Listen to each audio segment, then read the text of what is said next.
Hello friends, this is your any ma'am. Daily के class के English के assignment को लेकर के वापस आपके पास आ रहे हैं और ये आपको असाइनमेंट पर डे मिलता जाएगा।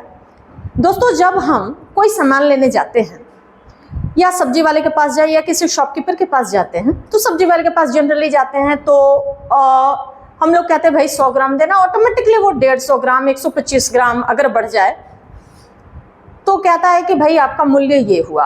हमें कैलकुलेट करने में वो टाइम लग जाता है, लेकिन उसे कैलकुलेट करने में टाइम नहीं लगती है। क्यों? क्योंकि उसके पास प्रैक्टिस है। यही प्रैक्टिस, यही असाइनमेंट आप ही के लिए है।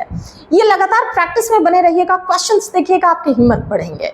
उसी हिम्मत को बढ़ाने के लिए कुछ क्वेश्चंस है जिन्हें लेकर के आए हैं और जिसे सॉल्व करेंगे बड़े इजी वे में। तो चलिए पहले क्वेश्चन को देखते हैं। जो आपके स्क्रीन पे पहला क्वेश्चन दिख रहा है उस ओर देखें। Select the most appropriate antonym of the given word. Everyone knows कि जो हमारा एंटोनिम होता है वो हमारा विपरीतार्थक शब्द होता है। ये हमारा विपरीत शब्द होता है जिसे हमें चुनना होता है। तो सबसे पहला वर्ड हमारा है कमेंड। ये कमेंड का आपको एंटोनिम्स चुनना है, ध्यान रखिए। तो पहला वर्ड हो गया डिपार्ट, डिले, रिब्यूक और प्रेज। आपको चारों ये वर्ड मैंने हाईलाइट किया है और आपको दिख रहा होगा स्क्रीन पे। एक्चुअली कमेंड का मतलब होता है किसी की प्रशंसा करना। तो अब डिपार्ट तो हो गया रवाना होना कहीं से। आप लोग ट्रेन का अराइवल और डिपार्चर सभी सुनते हैं, तो डिपार्ट रवाना होना। डिले होता है, आप लोग ये भी सुने हैं, ट्रेन इज डिलेड। ट्रेन जो है वो लेट है भाई। तो जो समय से आफ्टर द यूजुअल टाइम होता है उसको हम लोग डिले कहते हैं। रही बात सी रेब्यूक की, जो कि आपके ऑप्शन में है, इसका मतलब होता है किसी को डांट या फटकार लगाना, जिसे हम स्कॉल्ड भी कहते हैं। अभी अभी हमने बताया कि कमेंट जो है इसका मतलब होता है प्रशंसा करना। अब बताओ, ये सिमिलर हो गया ना, प्रेज प्रशंसा करना। तो आंसर हमारा क्या होगा? रिब्यूक। आप एंटोनिम्स इसका चुन रहे हैं। तो ये क्वेश्चन सीधी सी बात है, चारों वर्ड का मीनिंग आप लोग जान लिए और ये हमारा पहला जो क्वेश्चन है उसके ऑप्शन भी इंक्लूड हो गया। तो ये रहा आपका आंसर। अब चले आए दूसरे सेक्शन पे। तो दूसरा हमारा क्वेश्चन क्या कहता है, इसे देखिएगा। ये क्वेश्चन है find out which part of the sentence has an error and select the appropriate option. इसे जनरली कॉमन एरर्स में हम लोग काउंट करते हैं। वो पार्ट आपको एरर सेक्शन में जानना है। चलिए क्वेश्चन को एक बार पढ़ा जाए। होम्स's क्रॉस एग्जामिनेशन, ठीक है, ये क्या है? Cross examination. लिविंग थिंग है कि नॉन लिविंग थिंग है? आप बताओ। एग्जामिनेशन है क्या? नॉन लिविंग है। अच्छा, आपसे एक क्वेश्चन मैं इस बीच में जरूर कहना चाहूंगी, इंग्लिश पढ़ता है कि इंग्लिश पढ़ाया जाता है? तो ऑब्वियसली आप बोलोगे कि इंग्लिश पढ़ाया जाता है। तो नॉन लिविंग अगर परफॉर्मल हो जाए तो फिर लिविंग का क्या काम है?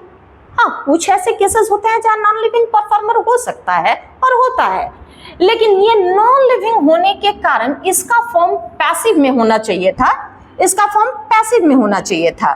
तो ये फॉर्म जब पैसिव में हुआ तो वॉज के बाद इंटरप्टिंग नहीं, इंटरप्टेड होना चाहिए, जो कि आपका option B, your answer is B. ये कॉमन एरर का पार्ट हुआ।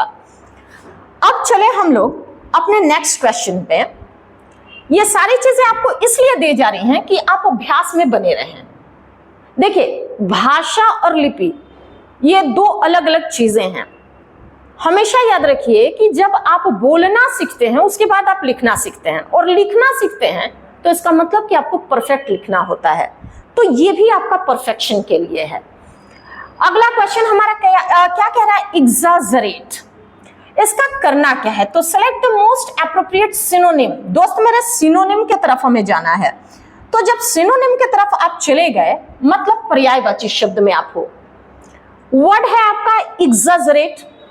कभी आप लोग बाहर जाते होंगे तो छोटी छोटी घटनाएं होती हैं, उसे कभी बढ़ा चढ़ाकर आके बोलते ही होंगे, कभी ना कभी जीवन में ऐसा हुआ होगा।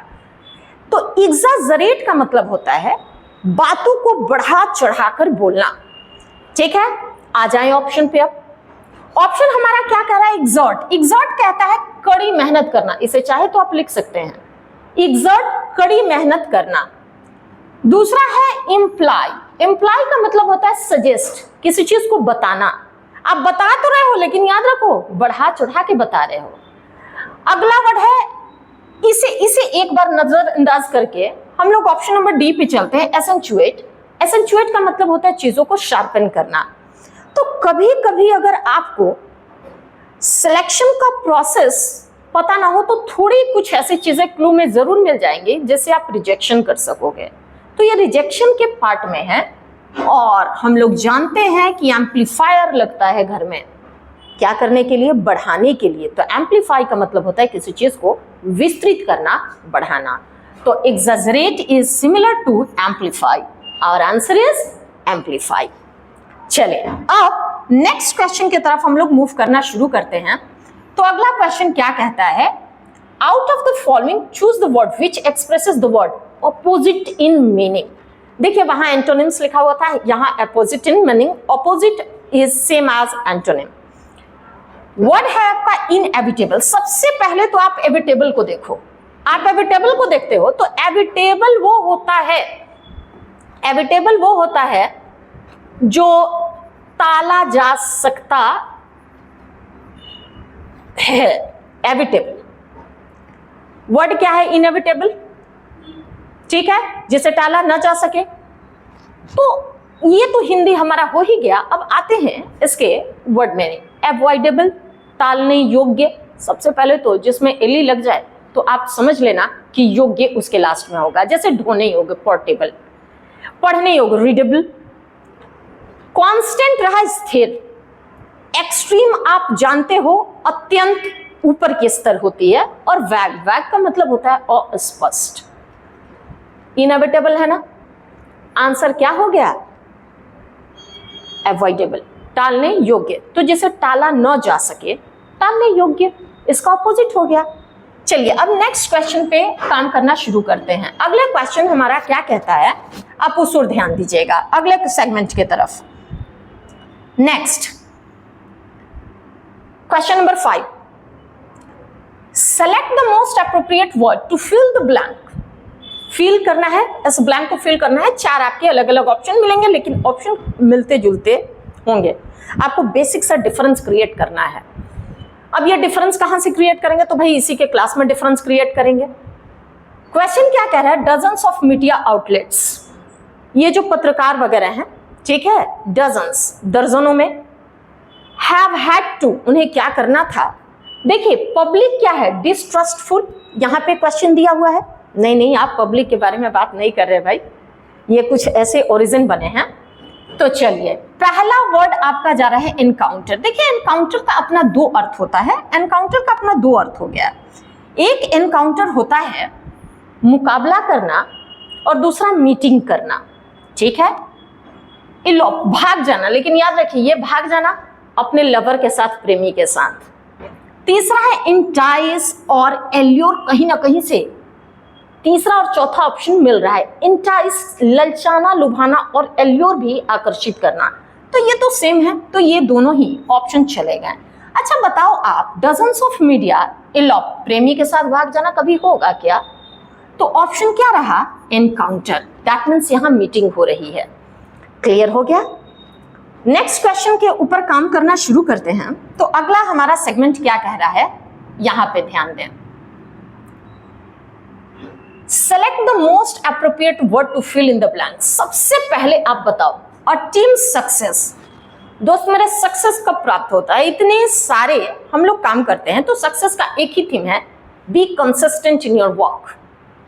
अपने काम के प्रति हमेशा कंसिस्टेंसी को दर्शाओ, नियमितता को। और मेरे ख्याल से ऐसे क्वेश्चन तुरंत बन जाने चाहिए। ये आप देखो, कंसिस्टेंट ऑप्शन है, अनकन्वेंशनल है, मीडियोकर है, हैपलेस है। पहले तो हैपलेस को जानो। ये होता है, हैपलेस होता है अनलकी, हैपलेस होता है अनलकी, अभागा किस्म का। अनकन्वेंशनल सांस्कृतिक रूप से जो चलते आ रहा है उसी का जस्ट अपोजिट। और रही बात मीडियोकर, मध्यस्थता।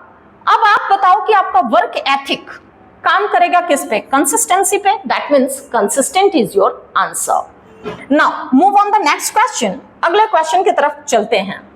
तो अगला क्वेश्चन हमारा कहता है, ये बड़ा ही फैमिलियर क्वेश्चन आपको आपके एग्जामिनेशन में मिलते हैं, क्योंकि ये होता है स्पेलिंग टेस्ट।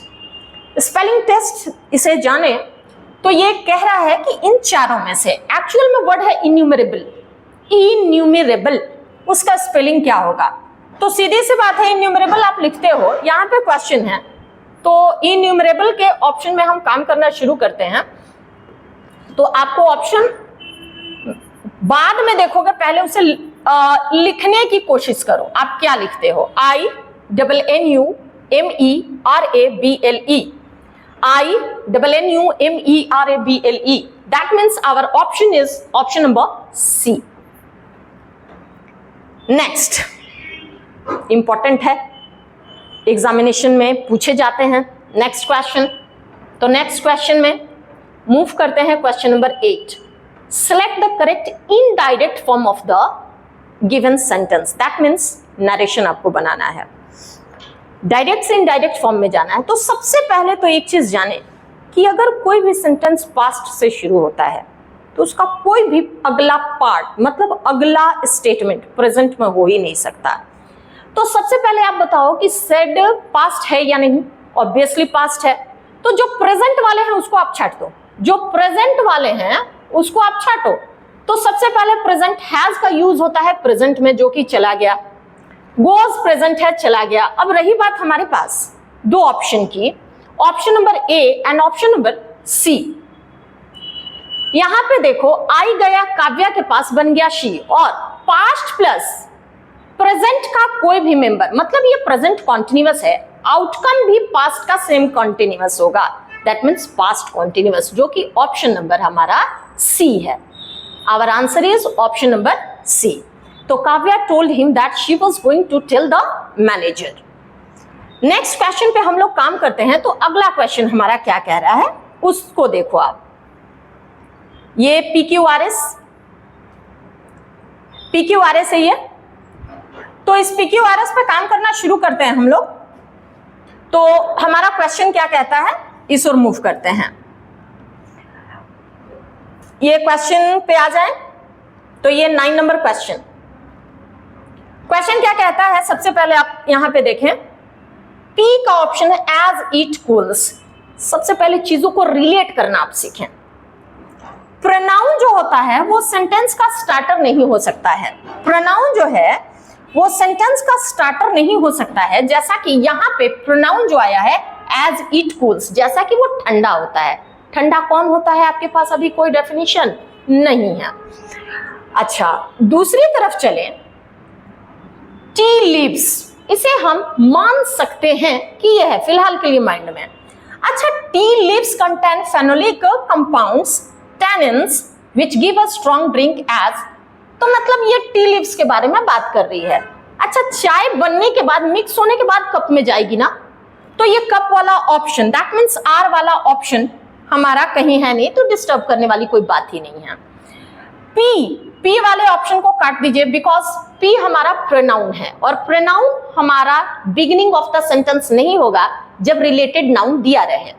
तो रिलेटेड नाउन हमारा कौन है? क्यू से सेंटेंस 2 शुरू हो रहा है, बी भी और सी भी।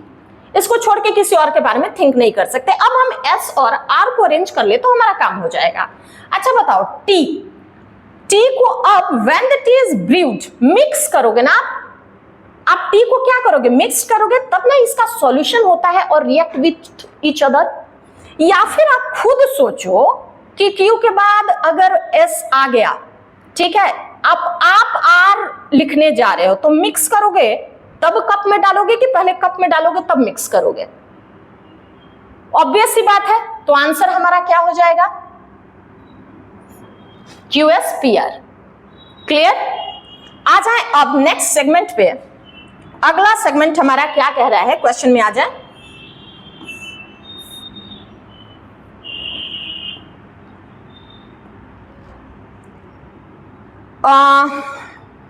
क्वेश्चन हमारा कह रहा है, in the following question sentence has been given in direct indirect. वापस वही काम करना है। Mohan said to me, again it's past. तो हर पार्ट किस में होना चाहिए? पास्ट में। तो पास्ट में होना चाहिए, तो प्रेजेंट वाले सेगमेंट को आप काट दो जी। आप प्रेजेंट वाले सेगमेंट को काटते हो तो सबसे पहले हमारा ये चला गया प्रेजेंट वाला सेगमेंट। हमारा और भी कोई है जो चला जाएगा, तो एक है हमारे पास, ठीक है। अच्छा, मैंने अभी थोड़ी देर पहले कहा था कि कोई भी सेंटेंस पास्ट से शुरू हो तो उसका अगला पार्ट अगर प्रेजेंट में है तो पास्ट का वही सेम मेंबर होगा। दैट मीन्स प्रेजेंट परफेक्ट तो आउटकम हो जाएगा पास्ट परफेक्ट। अच्छा, पास्ट परफेक्ट कॉन्टिन्यूअस है तो आंसर भी पास्ट परफेक्ट कॉन्टिन्यूअस में होना चाहिए, जो कि ऑप्शन नंबर कहां अवेलेबल है? डी में। That means our answer is only and only D. Clear? तो थैंक यू, और आपको नेक्स्ट भी ऐसे असाइनमेंट मिलते जाएंगे और ये आप सोचिए और सोचने पर मजबूर होइए कि ये है तो क्यों है। लगातार हम लोग इस तरीके से क्वेश्चन को सॉल्यूशन में बदलने की कोशिश करेंगे और यही हमारी प्रक्रिया रहेगी। तब तक के लिए थैंक यू।